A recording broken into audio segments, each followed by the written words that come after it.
around 64, 65 degrees. And the relative humidity would be 80 to 85%, so it'd be quite more humid down there than it would be up in the upper levels. Some areas of the mine were real dry, like in the Idaho Maryland. It was quite dry as a burst to the Brunswick. It was not wet. You could walk all day and not get any water dripping on you at all. But we were required by state law to have 900 cubic feet per minute of airflow in all the main passages. And in the stopes where the men worked, it would have to be at least 300 cubic feet a minute. And we exceeded that for most of the way. How do you get that? How do they get the airflow to go through? We had a natural airflow. The Brunswick Mine and the Idaho Maryland Mine were connected underground, and the air would go down the Brunswick shaft and go all through the mine, and then it would go up the Idaho Maryland shaft. So it was a natural airflow. Now, a lot of the crosscuts now, like the crosscut that would run up under the horse barn over here, that was around 1,800 feet long, and we would have fans set up with tubing or metal tubes to bring the air from one fan to another, depending on how many feet it was to. But we always would have good airflow to the mine. And the Brunswick mine, we had a large 20,000 CFM fan on the 1,600 foot level of the Brunswick, and we'd take air out of the shaft with that fan, and it would go in the 1,600 level and go up raises all the way to 580, and it would exhaust through the old Brunswick shaft. And so we maintained a good supply of air throughout the mine. How many men would be underground at one time? About maybe 400.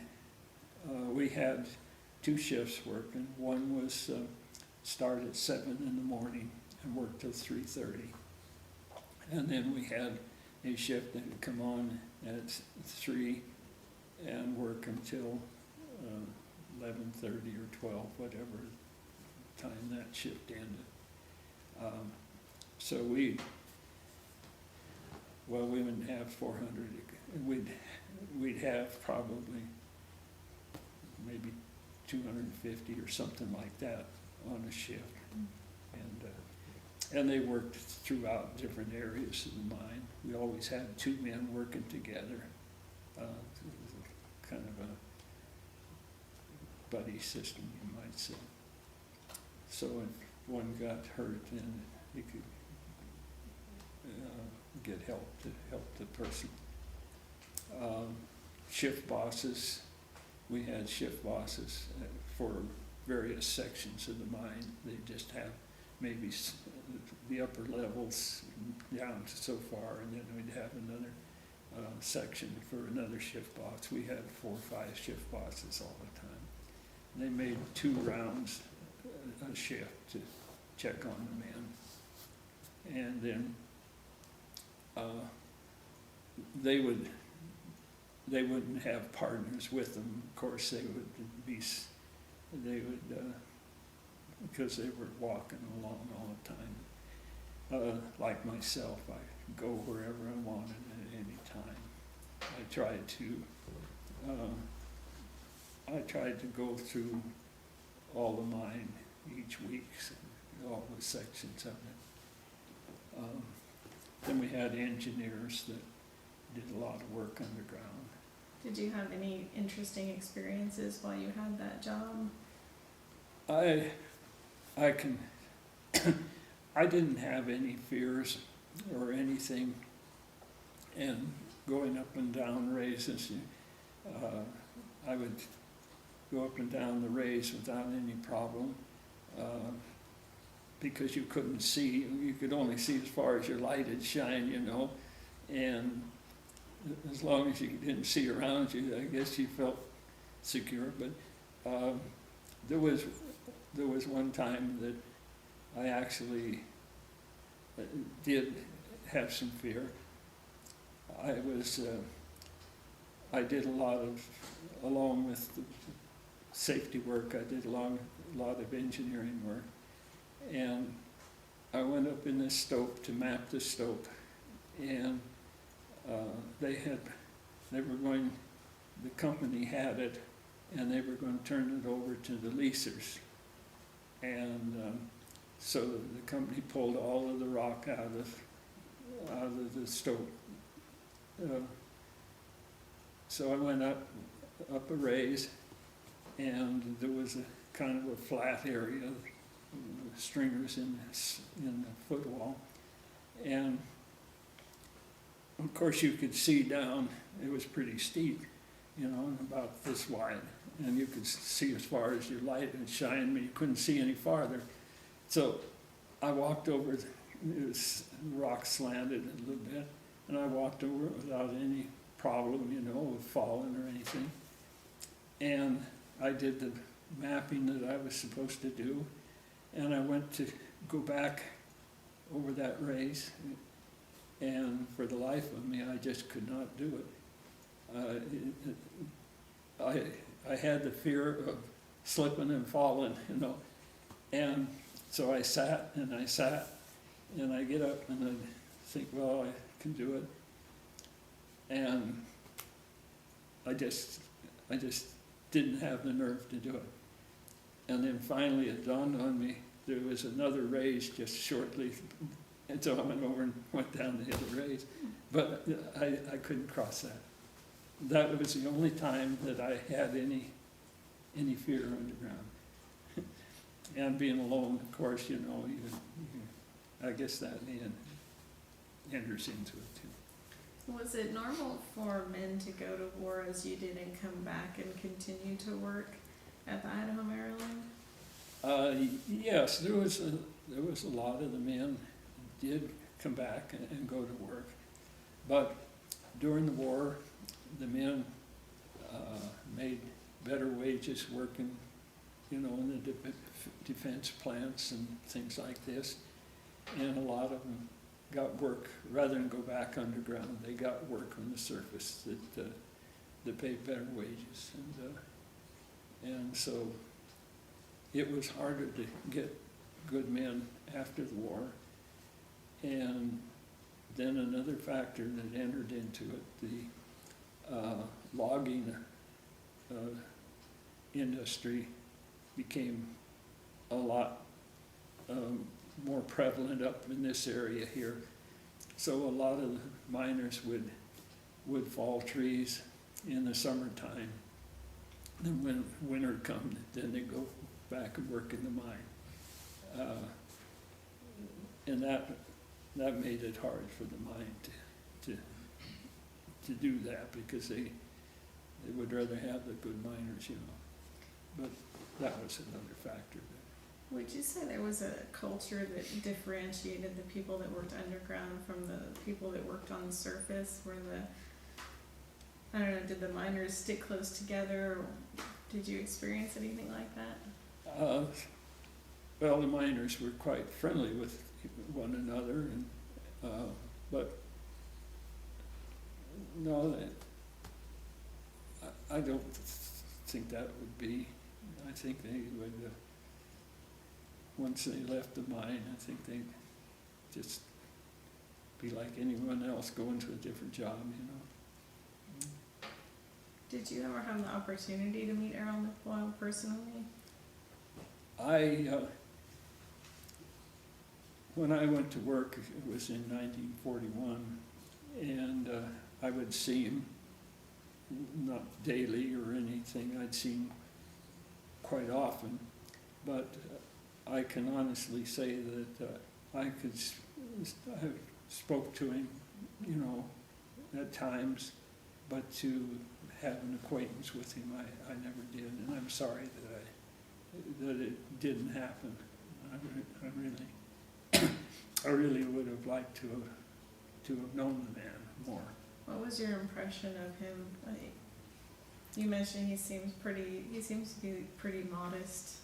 He was. He had an Auburn automobile that I would just love to have today. It was a nice car. He wore, I guess they call them puttees, with the boots up to here, and dressed real good. Kind of a tan color, as I remember. Very stately looking person. Common. He wasn't. He was in and out of the office a lot.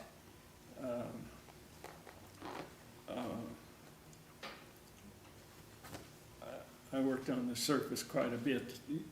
And the first aid room was just a stone's throw to where he'd park, you know. I mean, it's just, but I don't know.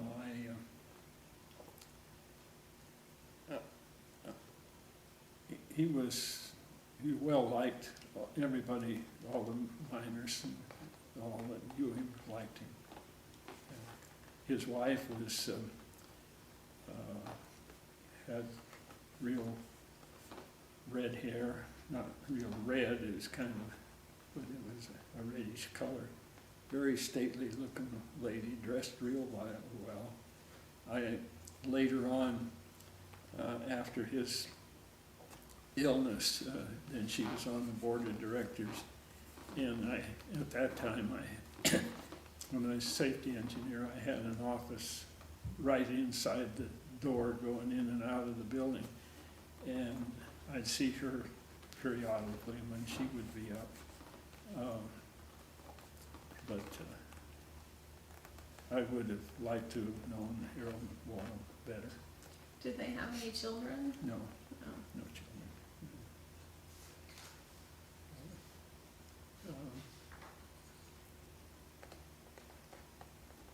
Well, is there anything else that's important about the property that you'd like to let us know, or any other interesting stories that you've heard over the years or you were a part of?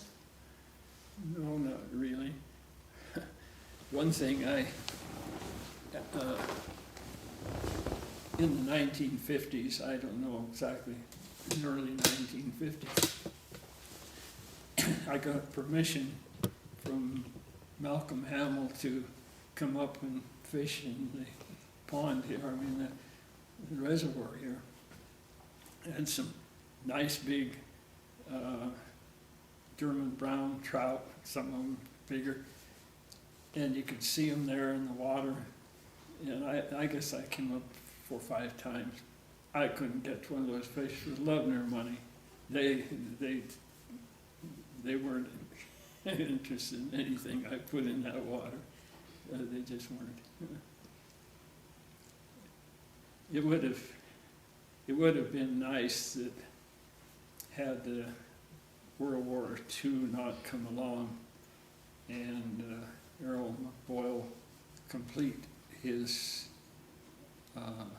work that he would like to have done in the reservoir area here, and also, well, all of the areas that he was involved in, because he I don't know. Errol McBoyle is buried over in the cemetery off of Bennett Street, the one up there, and the far one, I can't think of the name, it's, but anyway, he and his wife are buried side by side. And there's a tree growing right over their graves. What were his plans for the reservoir and the rest of the property? I know he planned to put some tennis courts in. He was, when he went to college or university, he was one of the tennis champions there. He did a lot of tennis in his earlier days. I don't know what all he was going to do up here. Where this building is here, I believe, is where he was going to build his home. He was going to overlooking the ranch down there. Of course, you can't, looking out the window, you can't see it now. But I'm sure that those trees wouldn't be there if he lived here. But, and then I understand this, wasn't this built by, what's his name? Gilmore or so? I'm not sure. I'm not sure either. What year was this built? Wasn't this? I don't know. Okay. I have no idea. Okay. But I know he was going to build a home here. But this was way after his time that this structure was built. Oh, yes, Yeah. yeah.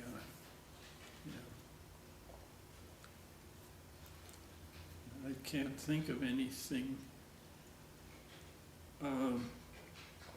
Errol McBoyle, after the building was stopped on the hill, what do you call it, the hospital building, he, of course, he, like I say, he was an invalid, and he had transferred the 500,000 shares of stock to the association. Then the three men that were on the association with he and Dr. Jones, they voted against him. They used the stock, the 500,000 shares of stock, to vote him out of his position on the board of directors. He was he was a director, but the manager of the Idaho Maryland Mines, which then he didn't have enough of his other stock to maintain his seat on the board. So there was enough stock in his wife's name, then she was voted on to the board. These men that voted against him were men that he made millionaires out of over the years. So it was a sad story. Now, then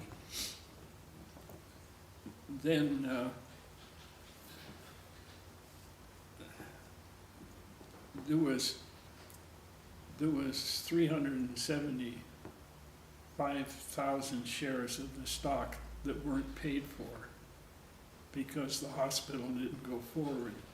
And so the association had never paid him for that amount of stock. So he was able to get a new board, a new board of directors for the association appointed, and he was able then later on to retain the proxies on the unpaid stock that got him back onto the board of directors of the mine. It was quite a thing, really. How much gold do you think was taken out of the mine when he was in charge of it? Around 30 million, I think, is the figure that is given for the amount of gold that was taken out during that period of time. $30 million. 30 million. And besides his charity with the hospital, did he do any other philanthropic stuff with his money? I've never been able to find out how much or what amount, but, and I don't remember the year that the present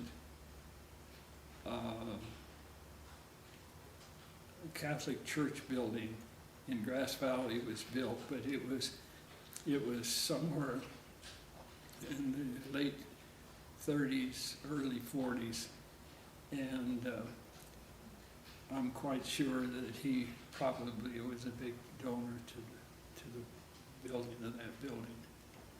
He was Catholic. When he at his funeral, the bishop from Sacramento came up and did part of the service. The local priest at the time was involved, a priest from Sierra County. I think there were 5 priests there at that funeral that participated. So a man has to be pretty well liked to have that type of service done. The mines, the 2 mines closed down during the funeral service, and some of the businesses in Grass Valley did also, not all of them, I understand. But the 5 pallbearers, or 6 pallbearers, were men from the heads of the various departments of the mine, the mill superintendent, and surface superintendent, and so on. So that was a part of it. So what happened to all the men when the mine shut down? They went into other work, mostly. And how many were left at that point working for the mines?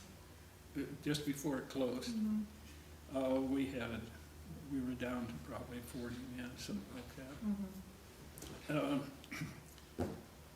After the war, we got up to around 440 men tops, and then it fluctuated downward toward the end. We quit mining gold in December of 1955, and in the last 10 or 12 months we mined scheelite or tungsten, and we're just able to, but the price of gold was $35 an ounce. After the war, the prices continued upward to where you weren't even making profit at all. You know, you're going in the hole each month. So that was basically how that worked. Can I ask a sort of unrelated question? I'm just curious because you grew up in Grass Valley. I keep hearing about Brunswick Lake and how much fun it was, and there was like dances on or near the lake, or what was the whole Brunswick Center like before?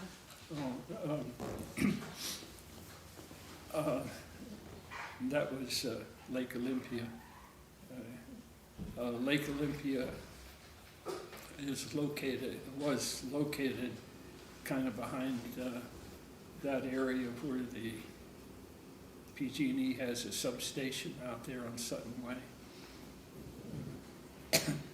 Across from that cinema, you know, back in that area there.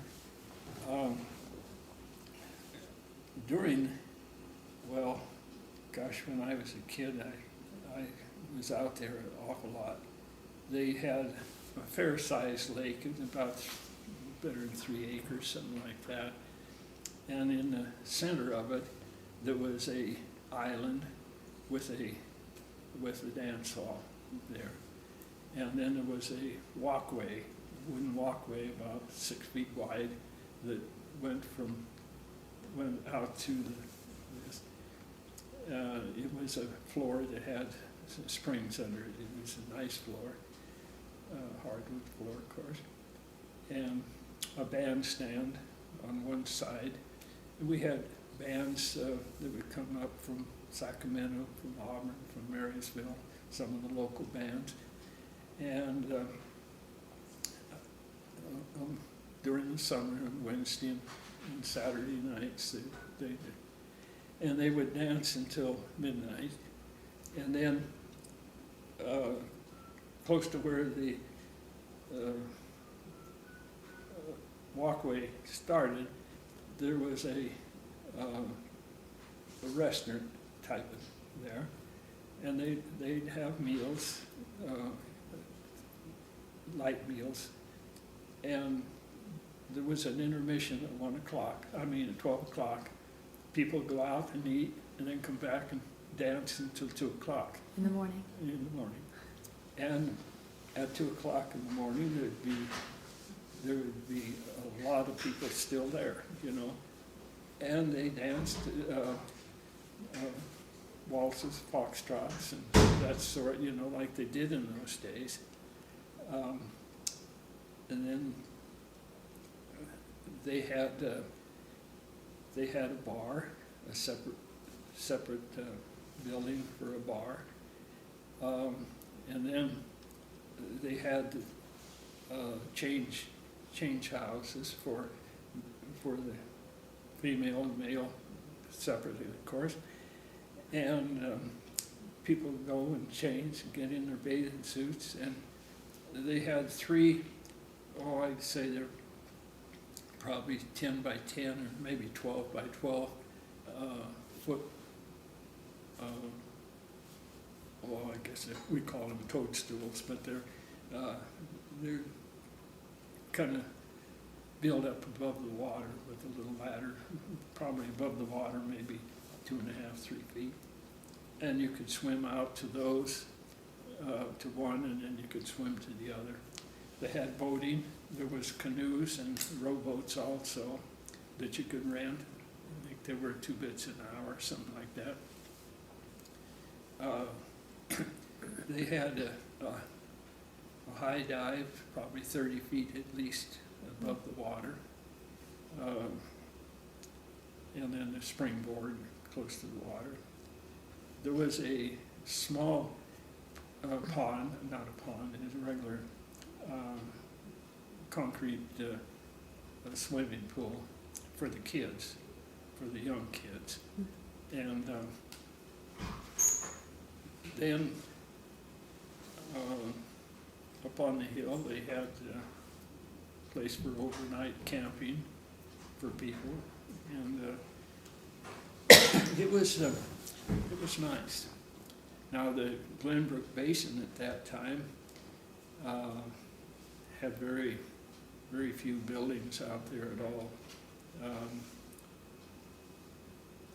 Not too many. There was just a few. How would the size of Lake Olympia compare to the size of the reservoir up here? Oh, I'd say at least twice the size of this, at least.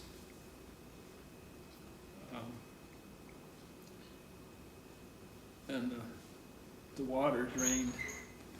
The water drained 2 ways. It came down through the basin there. It's all under the. You can't see it hardly anymore. It's still there, but it's underneath the parking areas and pipe. But it still drains. So it was a natural lake, but now it just drains off. It just drains through. I don't remember. It was probably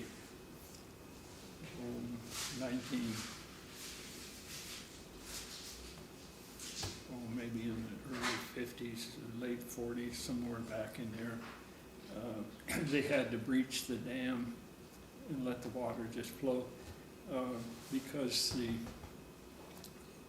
there was a lot of houses, the older houses up in the hill behind B and C, and then kind of in the hill. It had septic tanks, and of course a lot of the effluent from that whole area was coming down, and the coliform count in the lake was just too high to have people swim anymore. So that's when they closed it.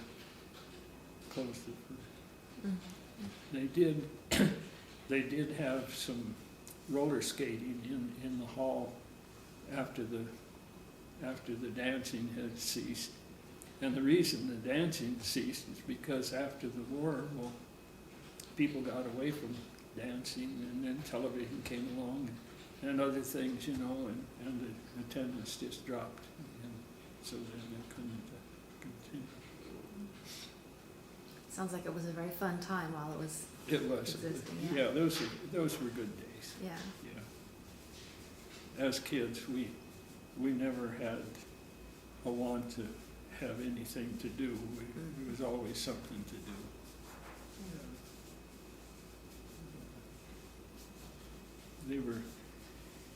They were days that were hard on the people, but in other areas of the country, when I in 1941, for instance, when I went to work at the Idaho Maryland,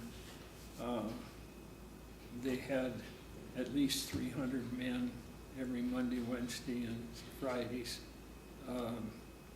lined up. The hiring hall was where the Roto-Rooter is there on Idaho, Maryland. That was the mine building, and where they did the hiring. And there'd be a line clear back to where you turn in the Centennial across the bridge there. At least 200-300 men. There was no work, you know, and the mines were hiring, so that made a big difference in the area here.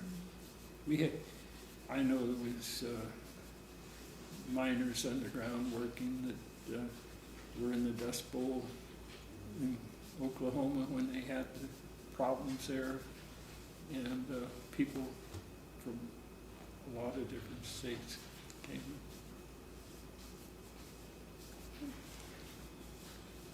Can I ask you one more question? Sure. Do you know how Idaho, Maryland got named with the history? No, I don't really know how Idaho, the name Idaho came about. Now, I understand the Maryland name comes from a part of the family, I think, of the,